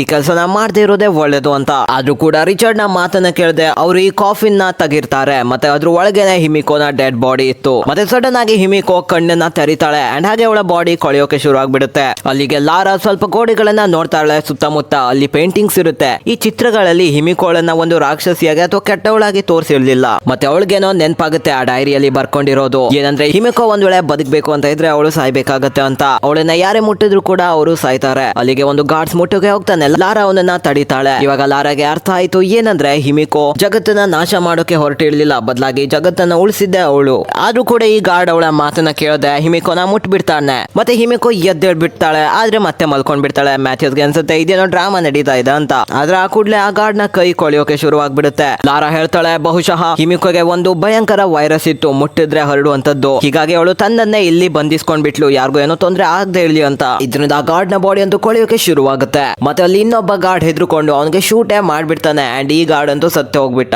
ಅಂಡ್ ಮ್ಯಾಥಿಯಸ್ ಅಂತೂ ಆ ಶೂಟರ್ನೇ ಸಾಯಿಸ್ಬಿಟ್ಟ. ಸೊ ಇಷ್ಟೆಲ್ಲ ನೋಡಾದ್ಮೇಲೂ ಕೂಡ ಮ್ಯಾಥಿಯಸ್ ಹಿಮಿಕೋನ ಒಂದು ಬೆರಳನ್ನ ತನ್ನ ಬಾಡಿನಲ್ಲಿ ಕ್ಯಾಪ್ಚರ್ ಮಾಡ್ಕೊಂಡು ಬಾಸ್ ನ ಹತ್ರ ತಕೊಂಡು ಹೋಗೋಕೆ ಡಿಸೈಡ್ ಮಾಡ್ತಾನೆ. ಮ್ಯಾಥಿಯಸ್ ಇವೆಲ್ಲ ಮಾಡ್ತಿರುವಾಗ ಲಾರಾ ಒಂದು ಕೊಡಲಿನ ಎತ್ಕೊಂಡು ಲಾಸ್ಟ್ ಉಳಿದಿದ್ನಲ್ಲ ಆ ಗಾರ್ಡ್ ಅನ್ನು ಕೂಡ ಕೊಂದಾಕ್ಬಿಡ್ತಾಳೆ. ಅದೇ ಟೈಮ್ ಅಲ್ಲಿ ರಿಚರ್ಡ್ ಆ ಸತ್ತೋಗಿರೋ ಗಾರ್ಡ್ ನ ಗನ್ನ ತಗೊಂಡು ಮ್ಯಾಥಿಯಸ್ ನ ಕಾಲಿಗೆ ಶೂಟ್ ಮಾಡ್ಬಿಡ್ತಾನೆ. ಲಾರಾ ಓಡ್ತಾಳೆ. ಮತ್ತೆ ಅವಳ ಹಿಂದೆ ಗಾರ್ಡ್ ಕೂಡ ಬಿದ್ಬಿಟ್ಟ. ಇಲ್ಲಿ ಮ್ಯಾಥಿಯಸ್ ಇದ್ನಲ್ಲ ಅವನು ರಿಚರ್ಡ್ ಗೆ ಹೇಳ್ತಾನೆ ಇಲ್ಲಿಂದ ಹೋಗ್ಬಿಡೋಕೆ ಸೇಫ್ ಆಗಿ. ಆದ್ರೆ ರಿಚರ್ಡ್ ಹೇಳ್ತಾನೆ ಆ ಬೆರಳನ್ನ ನಿನ್ಗೆ ಸಿಗೋಕೆ ಬಿಡಲ್ಲ, ಹಿಮಿಕೋನ ಯಾವ್ದೇ ವಿಶೇಷ ನಿನ್ಗೆ ಸಿಗ್ಬಾರ್ದು ಅಂತ. ಮ್ಯಾಥಿಯಸ್ ರಿಚರ್ಡ್ ನ ಮೇಲೆ ಬುಲೆಟ್ಸ್ ನ ಶೂಟ್ ಮಾಡ್ತಾನೆ ಇದ್ದಾನೆ. ಅಂಡ್ ಆಮೇಲೆ ಗನ್ ಅಂತೂ ಖಾಲಿ ಆಗೋಯ್ತು, ಬುಲೆಟ್ಸ್ ಇಲ್ಲ ಅದ್ರಲ್ಲಿ ಇವಾಗ. ಆದ್ರೆ ಒಬ್ಬ ಇನ್ಫೆಕ್ಟೆಡ್ ಗಾರ್ಡ್ ಎದ್ ಬಂದ್ಬಿಡ್ತಾನೆ ರಿಚರ್ಡ್ ನ ಹಿಂದೆ ಅಂಡ್ ಅವನ್ಗೆ ಅಟ್ಯಾಕ್ ಮಾಡ್ಬಿಡ್ತಾನೆ. ಯಾವಾಗ ರಿಚರ್ಡ್ ಮತ್ತೆ ಅವನು ಫೈಟ್ ಮಾಡ್ತಾ ಇದ್ರು ಅದೇ ಟೈಮ್ ನಲ್ಲಿ ಮ್ಯಾಥಿಯಸ್ ಅಲ್ಲಿಂದ ಎಸ್ಕೇಪ್ ಆಗ್ಬಿಡ್ತಾನೆ. ಇಲ್ಲಿ ರಿಚರ್ಡ್ ಗಾರ್ಡ್ ನ ಶೂಟ್ ಮಾಡಿ ಹೇಗೂ ಕೊಂದ್ಬಿಟ್ಟ. ಆದ್ರೆ ಇವಾಗ ಗಾರ್ಡ್ ಮುಟ್ಟಿರೋದ್ರಿಂದ ಅವನಿಗೂ ಕೂಡ ವೈರಸ್ ಹರಡಿದೆ ಕೈ ಮೇಲೆ. ಹೀಗಾಗಿ ಅವನು ತನ್ನ ಬ್ಲಡ್ ನ ಸ್ಟಾಪ್ ಮಾಡ್ಕೊಳ್ಳೋಗೋಸ್ಕರ ಕೈನ ಮೇಲೆ ಈ ಟವೆಲ್ ಅನ್ನ ಕಟ್ಕೊಳ್ತಾನೆ. ಇದರಿಂದಾಗಿ ಆ ವೈರಸ್ ಸ್ಲೋ ಆಗಿ ಹರಡ್ಲಿ ಅಂತ. ಇಲ್ಲಿ ಲಾರಾ ಸಮಯ ಸಿಗ್ತಾ ಇದ್ದಂಗೆ ಹಿಮಿಕೋನ ದಾಸಿಯರ ಸಮಾಧಿಯಲ್ಲಿ ಅಡ್ಕೊಂಡ್ ಬಿಡ್ತಾಳೆ. ಆದ್ರೆ ಅವಳ ಕಾಲು ಒಂದು ಮೂಳೆಯ ಮೇಲೆ ಬಿದ್ಬಿಡ್ತು. ಹೀಗಾಗಿ ಈ ಸದ್ದಿನಿಂದ ಗಾರ್ಡ್ ಅವಳ ಹತ್ರ ಬಂದ್ಬಿಡ್ತಾನೆ ಮತ್ತೆ ಅವಳನ್ನ ಹಿಡಿದು ಬಿಡ್ತಾನೆ. ಆದ್ರೆ ಅವರಿಬ್ಬರ weight ಇಂದ ಆ ಸಮಾಧಿ ಮುರಿದೋಗ್ಬಿಡುತ್ತೆ ಅಂಡ್ ಅವಳು ಬೀಳ್ತಾ ಬೇರೆ ರೂಮ್ಗೆ ಹೋಗ್ಬಿಡ್ತಾಳೆ. ಗಾರ್ಡ್ ಕೂಡ ಅವಳ ಜೊತೆನೆ ಕೆಳಗಡೆ ಬಿದ್ಬಿಟ್ಟಿದ್ದ. ಹಾಗೆ ಅವಳು ಫ್ಲೋರ್ ನ ಮೇಲೆ ಒಂದು ಟ್ರಿಗರ್ ನ ಕಾಣ್ತಾಳೆ ಅಂಡ್ ಅವಳು ಅದ್ರ ಮೇಲೆ ನಿಂತ್ಕೊಳ್ತಾಳೆ. ಇದರಿಂದಾಗಿ ತುಂಬಾ ಕಟ್ಟಿಗೆ ತುಂಡುಗಳು ಅವರ ಮೇಲೆ ಸುರಿಯೋಕೆ ಶುರುವಾಗುತ್ತೆ ಅಂಡ್ ಆ ಗಾರ್ಡ್ ಅಂತೂ ಸತ್ತೇ ಬಿಡ್ತಾನೆ ಈ ಕಟ್ಟಿಗೆಗಳಿಂದ. ಮತ್ತೆ ಹಾಗೆ ಈ ತೊಂದರೆಗಳಿಂದ ಪಾರಾಗ್ತಾ ಲಾರಾ ಫೈನಲಿ ಆ ಡೂಮ್ ನವರೆಗೂ ಮತ್ತೆ ಬರ್ತಾಳೆ. ಅಲ್ಲಿ ರಿಚರ್ಡ್ ಹೇಳ್ತಾನೆ ನನ್ನ ಹತ್ರಕ್ಕೆ ಬರ್ಬೇಡ ಅಂತ, ಯಾಕಂದ್ರೆ ಅವನಿಗೂ ಕೂಡ ವೈರಸ್ ಹರಡ್ ಬಿಟ್ಟಿದೆ. ರಿಚರ್ಡ್ ಲಾರಾಗೆ ಹೇಳ್ತಾನೆ ನೀನು ಮ್ಯಾಥಿಯಸ್ ನ ಹೋಗಿ ತಡಿ ಹೇಗಾದ್ರೂ ಮಾಡಿ ಅಂಡ್ ನಾನು ಇಲ್ಲಿ ಬೆಂಕಿ ಹಚ್ಬಿಡ್ತೀನಿ. ಇದರಿಂದಾಗಿ ಹಿಮಿಕೋ ಉಳಿಯೋದೇ ಇಲ್ಲ ಪಡ್ಕೊಳಕ್ಕೆ. ಲಾರಾ ರಿಚರ್ಡ್ ನ ಹೇಗಾದ್ರೂ ಮಾಡಿ ಜೀವಂತವಾಗಿ ಕರ್ಕೊಂಡು ಹೋಗ್ಬೇಕು ಅಂತ ಇದ್ಲು, ಆದ್ರೆ ರಿಚರ್ಡ್ ಅಂತೂ ತನ್ನ ಸಾವನ್ನ ಒಪ್ಪಿ ಆಗಿದೆ. ರಿಚರ್ಡ್ ಹೇಳ್ತಾನೆ, ನಾನು ಪುಣ್ಯ ಮಾಡಿದ್ದೀನಿ ನಿನ್ನನ್ನ ಮತ್ತೆ ನೋಡೋಕೆ, ನನಗೆ ಇಷ್ಟೇ ಸಾಕು, ಇಲ್ಲಿಂದ ಹೋಗು ಅಂತ ಹೇಳ್ತಾನೆ. ಅಂಡ್ ಹಾಗೆ ಲಾರಾ ಕೊನೆದಾಗಿ ರಿಚರ್ಡ್ ಗೆ ಗುಡ್ ಬೈ ಅಂತ ಹೇಳ್ತಾಳೆ ತನ್ನ ವೆಪನ್ ನ ತಗೊಂಡು. ಮ್ಯಾಥಿಯಸ್ ಈಗಾಗ್ಲೇ ಆ ಬ್ರಿಡ್ಜ್ ನ ದಾಟ್ತಾ ಇದ್ದ. ಮತ್ತೆ ಹಾಗೆ ಲಾರಾ ಈ ಏಣಿಯ ಒಂದು ಕಡೆ ಹೋಗ್ತಾಳೆ ಅಂಡ್ ಮ್ಯಾಥಿಯಸ್ ನ ತಡೀತಾಳೆ. ಅವಳು ಮ್ಯಾಥಿಯಸ್ ಗೆ ಒಂದು ಕಿಕ್ ಕೊಟ್ಟು ಆಚೆ ಎಸಿತಾಳೆ. ಇವಾಗ ಅವನು ಮತ್ತೆ ಈಚೆ ಸೈಡ್ ಬಂದ್ಬಿಟ್ಟ. ಆದ್ರೆ ಮ್ಯಾಥಿಯಸ್ ಕೂಡ ಏನು ಸಾಮಾನ್ಯದವನಲ್ಲ, ಅವರಿಬ್ರ ಮಧ್ಯ ತುಂಬಾ ದೊಡ್ಡ ಫೈಟ್ ನಡೆಯುತ್ತೆ. ಮ್ಯಾಥಿಯಸ್ ಹಿಂದ್ಗಡೆ ಬಂದು ಅವಳ ಕುತ್ತಿಗೆಯನ್ನ ಹಿಡಿತಾನೆ, ಅವನು ಚೋಕ್ ಮಾಡ್ತಾ ಇದ್ದಾನೆ ಗಾಯ್ಸ್. ಬಟ್ ಲಾರಾಗೆ MMA ಫೈಟ್ ನಲ್ಲಿ ಮಾಡಿರೋ ಮೂವ್ ನೆನ್ಪಾಯ್ತು ಅಂಡ್ ಹಾಗೆ ಅವಳು ಸೀದಾ ಮ್ಯಾಥಿಯಸ್ ನ ಕೆಳಗಡೆ ತರ್ತಾಳೆ. ಆದ್ರೆ ಯಾವುದೇ ಕಾರಣಕ್ಕೂ ಲಾರಾ ಮ್ಯಾಥಿಯಸ್ ಗೆ ಓಡೋಗೋಕ್ ಬಿಡ್ಬಾರ್ದು ಅಂತ ಏಣಿಯನ್ನೇ ಕೆಳಗಡೆ ತಳ್ತಾಳೆ. ಆದ್ರೆ ಮ್ಯಾಥಿಯಸ್ ಕೊಡಲಿನ ಹಿಡ್ಕೊಳ್ತಾನೆ ಮತ್ತೆ ಅದನ್ನ ಲಾರಾ ಕಡೆ ಎಸಿತಾನೆ ಅಂಡ್ ಲಾರಾ ಕೆಳಗೆ ಬೀಳ್ತಾಳೆ. ಮತ್ತೆ ಅವನು ಅವಳ ಕುತ್ತಿಗೆಯನ್ನ ಹಿಡಿತಾನೆ ಇನ್ನೊಮ್ಮೆ. ಈ ಮೂವಿಯಲ್ಲಿ ಕುತ್ತಿಗೆ ಹಿಡಿಯೋದು ಯಾಕೆ ಜಾಸ್ತಿ ಗುರು? ಚೋಕ್ ಮಾಡೋದ್ರಲ್ಲಿ ಅಷ್ಟು ಇಂಟ್ರೆಸ್ಟ್ ಉಂಟಾ? ಕೊಲೆ ಮಾಡೋಕೆ ಎಷ್ಟೋ ದಾರಿಗಳಿವೆ. ಸೊ ರಿಚರ್ಡ್ ಇಲ್ಲಿ ಡೂಮ್ ಅಲ್ಲಿ ಬಾಂಬ್ ನೇ ಬ್ಲಾಸ್ಟ್ ಮಾಡ್ಬಿಡ್ತಾನೆ. ಈ ಹಿಮಿಕೋನ ಡೂಮ್ ಪೂರ್ತಿ ಬ್ಲಾಸ್ಟ್ ಆಗ್ಬಿಡುತ್ತೆ. ಇದರಿಂದಾಗಿ ಮ್ಯಾಥಿಯಸ್ ಗೆ ಡಿಸ್ಟ್ರಾಕ್ಟ್ ಆಗುತ್ತೆ. ಲಾರಾ ಮೇಲಿದ್ದು ಅವನ ಕೈಲಿರೋ ಹಿಮಿಕೋನ ಬೆರಳಿತ್ತಲ್ಲ ಅದನ್ನ ಸೀದಾ ಅವನ ಬಾಯಲ್ಲಿ ಹಾಕ್ಬಿಡ್ತಾಳೆ. ಮತ್ತೆ ಫಿಂಗರಿಂಗ್ ಮಾಡೋಕೆ ಶುರು ಮಾಡ್ತಾಳೆ. ಅಂಡ್ ಫೈನಲಿ ಮ್ಯಾಥಿಯಸ್ ಎಕ್ಸ್ಪೈರ್ ಆಗೋದ, ಐ ಮೀನ್ ವೈರಸ್ ಅವನಿಗೂ ಹೊರತು ಅಂಡ್ ಅವಳು ಅವನನ್ನ ಕೊನೆದಾಗಿ ಕಿಕ್ ಮಾಡ್ಬಿಡ್ತಾಳೆ ಕೆಳಗಡೆ. ಈಗ ಈ ಪೂರ್ತಿ ಜಾಗ ಅಂತೂ ಒಡೆದು ಹೋಗ್ತಾ ಇದೆ. ಹೀಗಾಗಿ ಅವಳು ಗೋಡೆಯನ್ನ ಹೇಗಾದ್ರೂ ಮಾಡಿ ಹತ್ತಿ ಮೇಲೆ ಹೋಗೋಕೆ ಪ್ರಯತ್ನಿಸ್ತಾ ಇದ್ದಾಳೆ. ಯಾವಾಗ ಇಲ್ಲಿ ಹೊರಗಡೆಯಿಂದ ಲಾರಾ ಕಷ್ಟಪಟ್ಟು ಹೊತ್ತಿರೋದನ್ನ ನೋಡ್ತಾನೋ ಅವನು ಲಾರಾಗೆ ಹೆಲ್ಪ್ ಮಾಡ್ತಾನೆ ಮೇಲೆ ಹೇಳೋಕೆ. ಅಂಡ್ ಹೊರಗಡೆ ಬಂದ ನಂತರ ಅವರಿಬ್ರು ಹೆಲಿಕಾಪ್ಟರ್ಸ್ ನ ನೋಡಿದ್ರು ಅಂಡ್ ಹಾಗೆ ಪೈಲಟ್ಸ್ ಕೂಡ ಇದ್ರು, ಸೋಲ್ಜರ್ಸ್ ಕೂಡ ಇದ್ರು. ಅವರಿಬ್ರು ಬೆದರಿಕೆ ನೀಡ್ತಾರೆ, ಏನಂದ್ರೆ ನಮ್ಮನ್ನ ವಾಪಸ್ ಕರ್ಕೊಂಡೋಗಿ ನಮ್ಮ ಜಾಗಕ್ಕೆ ಅಂತ. ಇದನ್ನ ಕೇಳಿ ಟ್ರಿನಿಟಿ ಒಪ್ಕೊಳ್ತಾರೆ. ಮತ್ತೆ ಕೊನೆದಾಗಿ ಅವಳು ಲಂಡನ್ ಗೆ ಹೋಗಿ ಪೇಪರ್ಸ್ ನ ಮೇಲೆ ಸೈನ್ ಮಾಡ್ತಾಳೆ ಅಂಡ್ ಡಿಕ್ಲೇರ್ ಮಾಡ್ತಾಳೆ ಅವಳ ಅಪ್ಪ ಇನ್ನೂ ಸತ್ತಿದ್ದಾನೆ ಅಂತ. ಹಾಗೆ ಈ ಕಂಪನಿಯ CEO ಇವಾಗ ಅವಳಾಗಬಹುದು. ಆನ ಹೇಳ್ತಾಳೆ ಫೈನಲಿ ನಿಂಗೆ ಇವೆಲ್ಲ ಸಿಕ್ಬಿಡ್ತು. ಆದ್ರೆ ಲಾರಾ ಹೇಳ್ತಾಳೆ ಏನಂದ್ರೆ ನನ್ಗಂತೂ ಇವೆಲ್ಲದ್ರಿಂದ ಸಂಬಂಧ ಇಲ್ಲ, ನೀವೇ ಇದನ್ನ ನೋಡ್ಕೊಳ್ಳಿ ಅಂತ. ಮತ್ತೆ ಹಾಗೆ ಅವಳು ದುಡ್ಡನ್ನ ಕೊಟ್ಟು ಆ ನೆಕ್ಲೆಸ್ ನ ವಾಪಸ್ ತಗೊಂಡ್ಲು. ಅವಳು ಗಿರ್ವೆಗಿಟ್ಟಿದ್ಲಲ್ಲ ಅದನ್ನ ಇಟ್ಕೊಂಡು ತನ್ನ ಅಪ್ಪ ಅಮ್ಮನ ಅವಳು ನೆನಪಿಸ್ಕೊಳ್ತಾಳೆ. ಅಂಡ್ ಹಾಗೆ ಗಾಯ್ಸ್ ಇಲ್ಲಿಗೆ ಮೂವಿ ಮುಗಿಯುತ್ತೆ.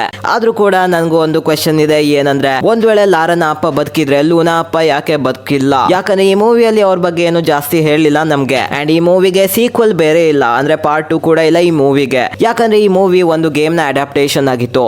ಇದೊಂದು ದೊಡ್ಡ ಗೇಮ್ ಬೇರೆ ಆಗಿದೆ, ಟಾಮ್ ರೈಡರ್ ಅನ್ನೋದು. ಸೊ ಮೇ ಬಿ ಈ ಒಂದು ದೊಡ್ಡ ಸ್ಟೋರಿಯನ್ನ ಒಂದು ಮೂವಿಯಲ್ಲಿ ಹೊಗ್ಸೋಕ್ಕೋಸ್ಕರ ಕೆಲವು ಪಾಯಿಂಟ್ಸ್ ನ ಅವರು ಟ್ರಿಮ್ ಮಾಡಿರಬಹುದೇನೋ ಗೊತ್ತಿಲ್ಲ. ಎನಿವೇಸ್ ಗಾಯ್ಸ್, ನಾನು ಮುಂದಿನ ವಿಡಿಯೋದಲ್ಲಿ ಸಿಗ್ತೀನಿ. ಅಲ್ಲಿವರೆಗೂ ಟಾಟಾ ಬಾಯ್ ಬಾಯ್.